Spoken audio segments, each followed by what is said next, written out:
Hi, everyone. Thank you for joining us today. See, we have some folks rolling in and some familiar names.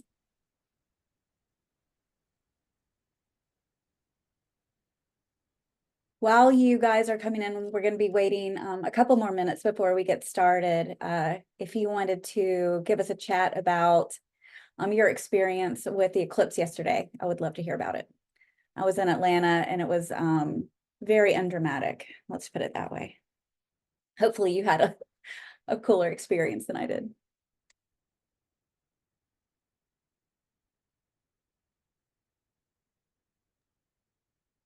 Well, Jenny, while everybody is getting going, we can continue the conversation from earlier. I was telling everyone we are here in Austin in the pathway of the totality, and it looked like nighttime outside. So it was pretty incredible. We went from day to night to day pretty quickly, and all the outdoor lights came on. Animal noises changed. So yeah, I thought it was a worthwhile experience, and we had a lot of people traveling in. So I definitely think it's something to see. I thought it was going to be overrated, but I thought it was great. That's amazing. What do the girls think? They enjoyed it. So yeah, but I think so. I made them, lay outside and watch the moon as it went across the sun. They were a little bored there, but once everything started getting dark, they thought that was a pretty cool experience. Amy's one of my clients here. She took her kids to see it in Indianapolis. Oh, that's sweet. All righty. Well, thank you everybody for joining. We're going to go ahead and get started. Welcome to Living Security's Ask Me Anything series. The series is brought to you by the Living Security community. If you haven't already joined, please go to community.livingsecurity.com. We'll put that link in there for you so you can join if you haven't already. We would absolutely love to have you join the collaboration. It's a real friendly and helpful place to be. I'm Jenny Kinney. I am our community facilitator and one of Living Security's client advisors.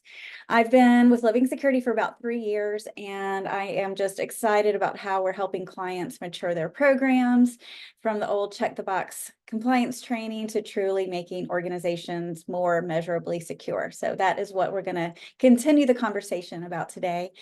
Throughout, this isn't Ask Me Anything, so we will be watching the chat and we'll be watching the Q&A. We're hoping this will be a very interactive session, so we welcome your questions and we'll get to as many as we can. Another housekeeping thing, we will be sharing the recording with the slides with everybody that's registered via email later on this week. We have a couple, at least a good slide or two that I think you might be interested in looking at a little bit more closely later. So recap, this is our second Ask Me Anything. Last month, we did a quick level set with everybody, really defining what the difference is between human risk management and security and awareness and training. And so if you're interested in taking another look at that, we do have the recording on our website. We'll put the link in there for you as well. Today, we are welcoming Ashley Rose, Living Security's CEO, back, and we also have Marisa Fagan. Marisa has a lot of experience with improving security cultures and organizations, most recently at Atlassian. And Marisa, thank you so much for joining us today. I can't wait to learn a little bit more about you, your experience, your expertise. I was hoping we could get started with you telling us a bit more about your background, if you don't mind. Yeah, I'm really excited to be here. Thanks. So I have been in my career for 16 years or so. I have been building these security culture programs, and I've seen how they have evolved over time and maturity. And I got my start way back when at a penetration testing consulting company, and I was a project manager, and I was seeing how kind of a third-party risk assessment was absorbed by companies, and how that translation into kind of an executive summary or like translating vulnerability reports into actionable data that they could actually use to change the company's security posture, like kind of what that process was, and how at the end of the day, people needed to absorb these, these risk reports. And so in my travels, I mostly had roles as technical program manager, and I still to this day consider myself a technical program manager. And so that's my career path. And in kind of in the middle of my career, I was invited to join a team at Salesforce called the Trust Engagement Team, led by Masha Sadova. And the team that Masha built was one of the first to kind of look at this holistically. And pardon me. And so I joined this team, and we were trying to create a program that really tracked security-related human behaviors. And I have a book that I keep on my desk ever since that year, which is Lance Hayden's People-Centric Security. And so I read this book and was on the team with Masha. And that's when a lot of these dots started to connect in my mind that, that humans are really the strongest link, that the way to change the security posture of a company is really by the people that live and enact that culture every day. Incredible. And now I have some recommended reading. So I just found it on Amazon. I'm going to put the link in so that everybody, if you haven't read this already, can take a look. So awesome. it's a great thing to, it's a great introduction. It has all of the pieces of a security culture program in it. That's fantastic. And we work with so many people who are actually new to the industry. And so I can add this to my list of recommended resources. So thank you.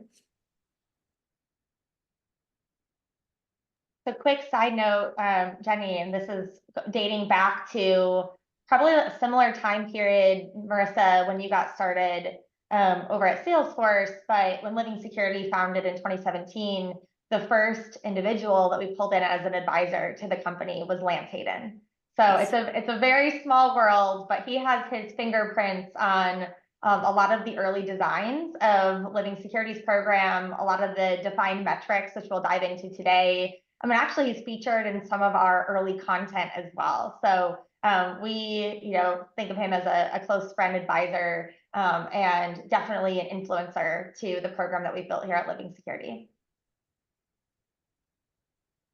Awesome. Well, Jenny, I think if we're through the intro, we'll jump back into the AMA theme for today. Did you have any other housekeeping items to touch on? I think I covered all of it. Why don't we go ahead and start talking about metrics, detecting, measuring, and quantifying human risk? Yes, let's jump in. So a couple quick slides to share, as I just wanted to kind of level set everyone on how we believe, and obviously this is an event by our community, so we're going to share a lot of the community resources that we like to share to our clients. And just go a little bit level deeper, right? We want to be able to get into that more deep conversation, tactical, and give you guys with some actionable takeaways. So this is a slide and something that's pulled from the Human Risk Management Maturity Model. And this is just an example of metrics that we see across those different stages. But if we zoom out a little bit, the goal of human risk management programs, specifically around metrics, is to move from activities-based metrics to metrics that align to the business, that are outcomes driven. And as Marisa alluded to, where the business could actually make decisions by consuming a lot of this content to increase their security posture. And so I'm just going to go over a couple of these and then turn it over to Marisa to talk through this a little bit as well. And so when we first start seeing organizations implement a human risk program, that typically is driven from a compliance mandate or compliance mindset. And so a lot of the metrics, early metrics that we're tracking on our scorecards or our dashboards are going to be things around training completion percentage and on-time completion.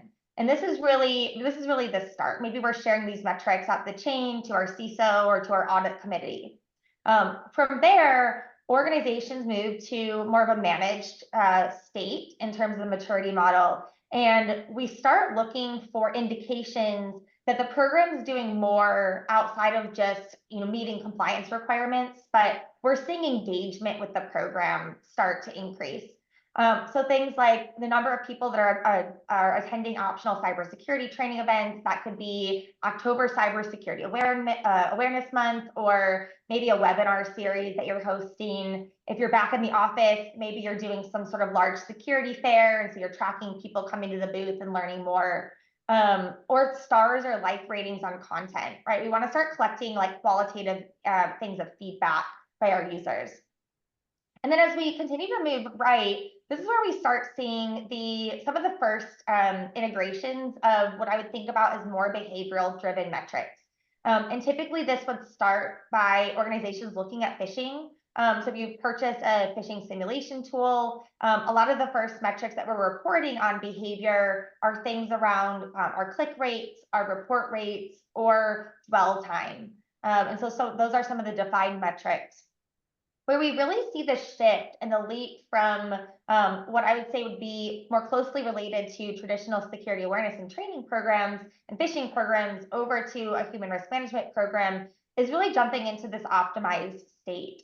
And as you can see, we're starting to get more specific around the actual behaviors that users are taking part in during the day, during their every work day, that are outside of those training metrics or even simulated phishing metrics. So these are the actual behaviors and things that people are doing, online and in their environment.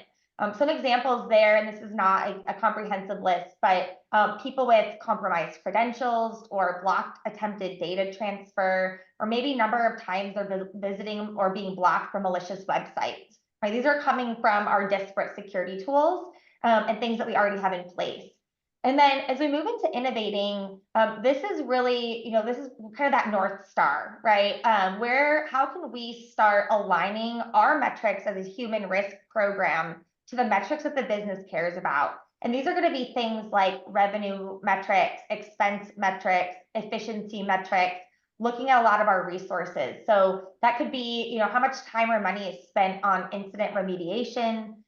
It could be a high level increase, decrease percentage of users with account takeover likelihood. And then, of course, with the human risk platforms, we've now introduced this idea of a human risk score. And so being able to use that as a baseline to track and manage over time is another really great North Star metric for programs. Marisa, how do you see these being implemented into programs? How have you looked at this in the past? So love your commentary here. Yeah, I think this is a really exciting example and kind of a description of a model. But I would just like to call out and confirm for folks here, as this is not a prescriptive list. This is more of an example of a list. And really, it's kind of an exercise to create a North Star for yourself, a goal to get towards. So you might not ever reach this like ultimate innovating stage. This is like the direction that you're going in towards outcomes. And you might have outcomes tracked for some things, but you're still in a compliance mindset for other things. And you can pick and choose amongst this. This is more of a mindset model. And then just the idea that every company is different, and some companies are more compliance focused and other companies are much more autonomy focused, and they have kind of a startup mindset and individual spirit.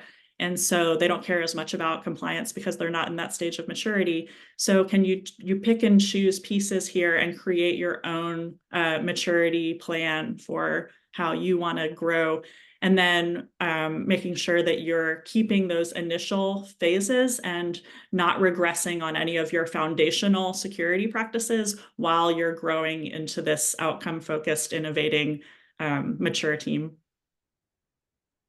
I love that. And one thing to note, as we were putting the model together, we partnered with Janan Budge from Forrester and some other industry professionals that put some of their ideas and thoughts to work. And one of the things that we were challenged with in the innovating state was bringing something to life that people could look to strive for, that wasn't here and present, but it was something that we could look to see in, let's say, the next 3, 5, or 10 years. So I think these will continue to mature. The model itself will continue to mature as programs mature and we move forward. So I think that's great commentary. And then last slide here, what I really wanted to call out is how we think about the human risk index. I had talked about a lot of these platforms they've introduced this idea around a human risk score. And different platforms will have different ways that they potentially quantify human risk for the organization. And obviously, as Marisa had shared, we also need to take in context where your company is, what metrics actually matter that you want to start quantifying.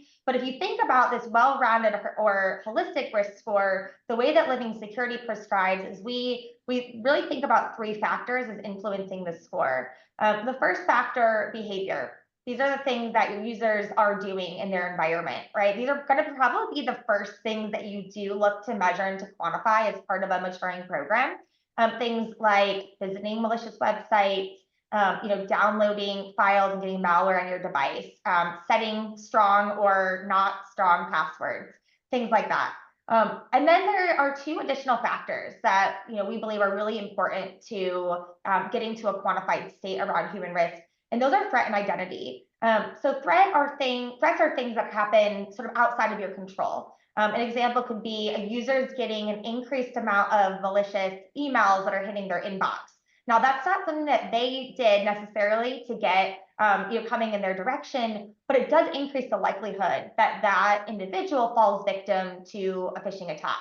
So that's a very important part of context there. And then the third is the identity factor. And identity factors, you can think about things that tell a story or provide context around who you are and your role in the organization. Do you have access to a lot of sensitive data and elevated permissions? If so, if you were to be compromised, that would be a greater risk for your organization versus someone that doesn't have that level of access.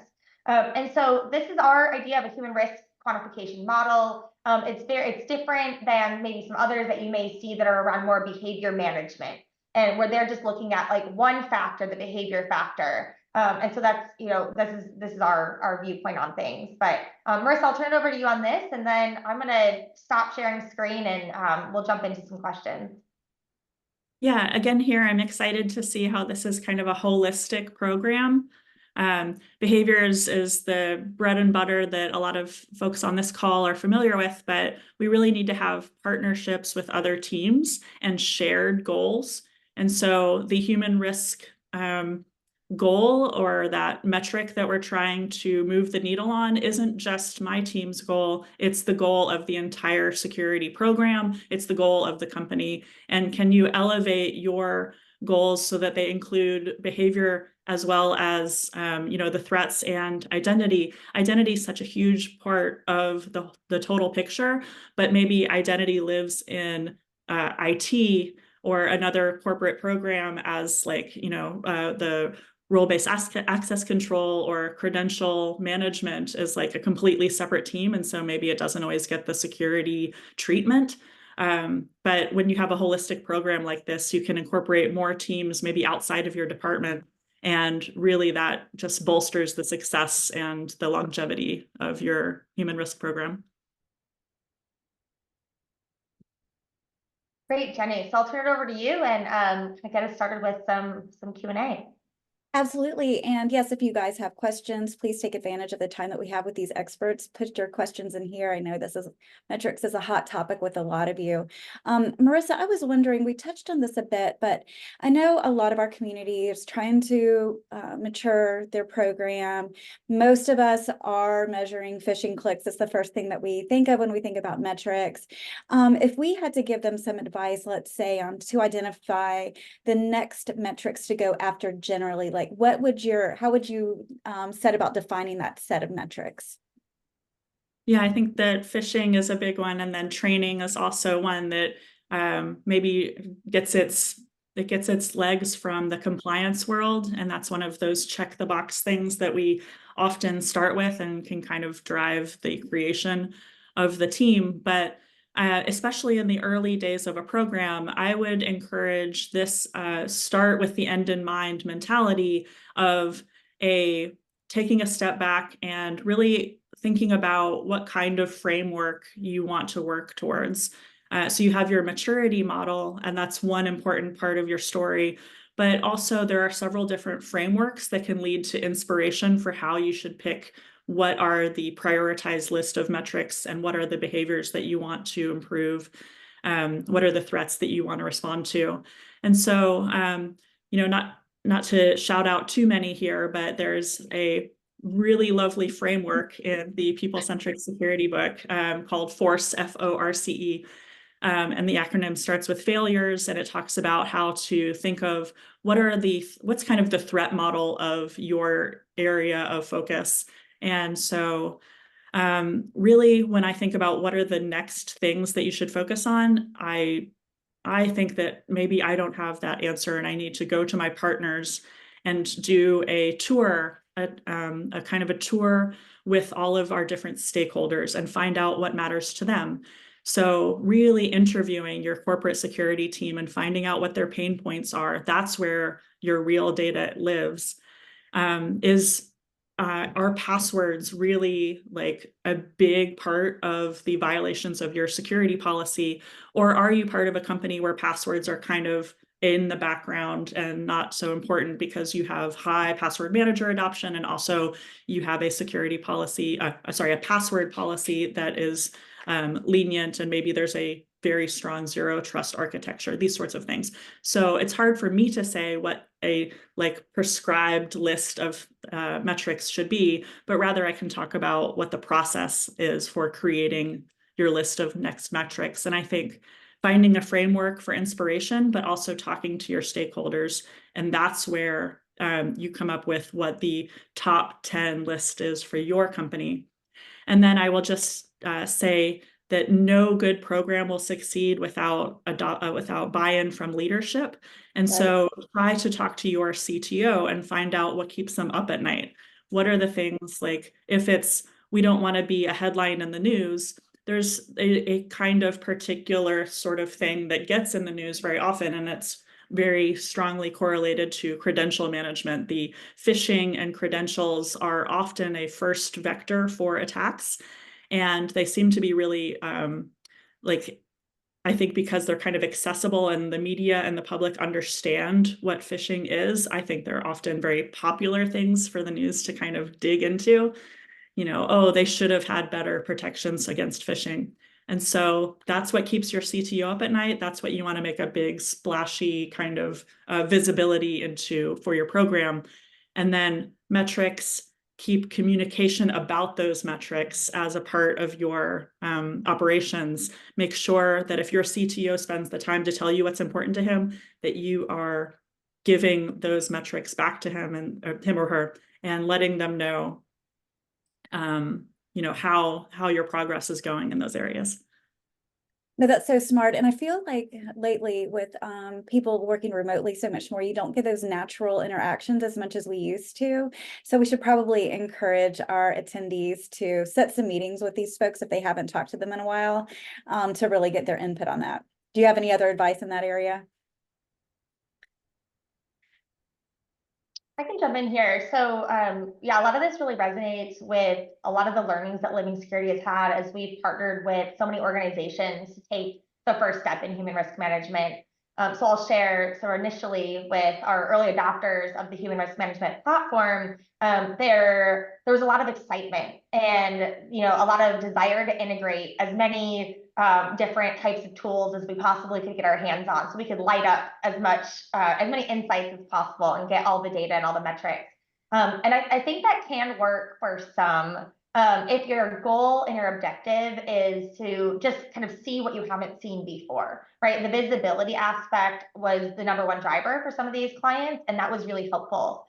But for others, what we had to do is actually take a step back and say, you need to go define what risk means for you in your organization. And that's not just within the human risk or the security awareness team. You need to go have that conversation with your threat intelligence team, with your incident response team. Go talk to your SOC, go talk to your CISO, go talk to your GRC team. And so really getting strong alignment over what metrics are the most important to tackle is setting programs up for success when they take this first step into human risk management. Because based on what metrics you define as being most important, that's actually going to create a roadmap for where you need to start integrating.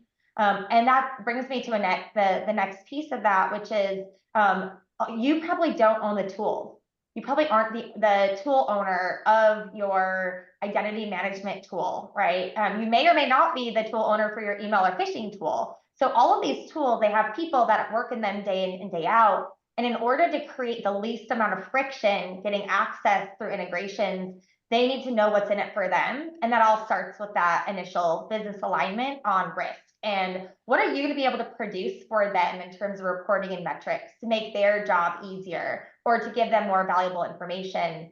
And then that really aligns us to that third point, Marisa. And in our framework, the identify, protect, and then report piece is so critical. It's sometimes overlooked.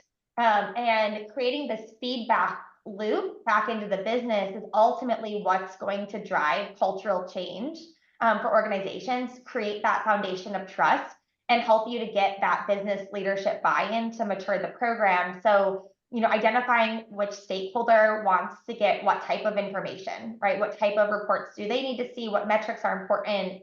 And that could be all the way up from your leadership down to maybe your individual employees are interested in getting feedback also on how they, where they stand as part of the program, how they can mature. So I definitely agree, and this really creates that strong foundation that this is not simply a tool that you input, you let it run, and ta-da, everything is fixed. It really truly is a strategic mindset shift, and it requires a lot of organizational change management and alignment to actually make successful. I remember when I was talking to my dad about this, Ashley, about human risk management and Unify. He was like, it sounds like a silo buster. And I'm like, that's exactly what we want it to be. And I think that's what you're speaking to as well. We really need to break down the silos and integrate our teams and get a full understanding of holistic risk in our organization. So absolutely. Yeah. So I think it would be a good time. I know we probably could continue this conversation for a while, but to be able to share some specific metrics with the group here that we're seeing organizations look at across a few different categories. And yeah, Marisa, continue to add commentary on how you think about some of these. So you brought up passwords. And I think the account compromise business risk is, one of those critical factors that we see a lot of organizations, align to. And so from a kind of simple standpoint, if we're looking at just one tool set, you mentioned you may or may not have a password manager. So by integrating into some of your password managers, if you have one, we can start tracking things like password manager adoption, strength of passwords and credentials that are set, which could actually lead us into some additional data points around multiple login failures, MFA adoption, credential hygiene, and strength. So those are some of the first kind of set of metrics around the kind of password account compromise business risk that we're seeing organizations lead into. Marisa, what would you say would be some of the ones that you would look to conquer in your quest on account compromise? In addition to account compromise, or in that same vein? Yeah, anything else that you like from a password account compromise metric perspective? I think it really depends on what tools are at your disposal. And the password hygiene, I think, is an important part of it as well. If you have that visibility, some tools are giving that to you. But it's also important to make sure that you have alignment with your password policy. So not all companies have a password policy that says you have to have 16 characters and 4 of them have to be numbers and that sort of thing. There's actually like a defense and depth protection in place around zero trust that maybe some companies are moving away from passwords as the most important part, but it's still a good kind of cultural touch point for it's something that users can do. It's something that they use every day. And so is there a what is the actual story that your company has? Is MFA more of the priority, and making sure that you're getting the nuance around passwords that is tailored to your company? Yeah, absolutely. I'll just throw one more out there, and then Jenny, I'd love for you to drop in the chat our insight site. Okay. So as organizations are getting started to understand a list of comprehensive insights, behaviors, what types of threats that they could be tracking with some of these tools, we've developed a catalog. And this is us just transparently putting out our model to the industry because we want everyone to start kind of wrapping their heads around and get a starting place for those conversations with the business. So you can go to the insight site. A couple other categories that we see organizations really looking to lean into to start would be things around data loss. So data loss, especially with the advancing threat of AI, tends to be top of mind for a lot of CIOs and organizations and CISOs today. So thinking about bulk data movement that's going on in your organization, sensitive data being shared, data being downloaded, a lot of these metrics already exist within your DLP tooling. If you have one of those on site, they can be pulled in and paired with a lot of the threat and the identity context and factors as part of the risk model. So that'd be another one that we see a lot of organizations lean into. And then the last would be around kind of malware. Right, obviously ransomware continues to be top of mind for organizations. So being able to tap into your endpoint detection and response tooling, and even looking at some safe browsing. So if you're looking at your web application firewall and some of your web security tooling, a lot of these tools, if they are in place at your organization, are already capturing a lot of really valuable human-related data that you can pull some metrics from as part of your model. I know we're coming up on time. This seems to be always going very, very quickly. I do want to thank Marisa so much for joining us this morning and sharing her valuable insight and experience with the community and with our participants on the webinar. Jenny, do you want to just wrap us up with a shout out to HRMCon, and then we'll share this recording out, and feel free to reach out through the community with any additional questions. Absolutely. Keep the conversation going, you guys. And do check out that insights page. I put that in there. It has a lot of really good ideas for you as well. And I also put the link in the chat for HRMCon. It is going to be on June 20th. We already have hundreds of people registered. If you aren't one of them, please go ahead and register. We're going to have a great lineup with a lot of great discussion. So it's going to be the best ever. Thanks again for joining, everyone. Yeah. Thank you all. Have a great day. Thank you.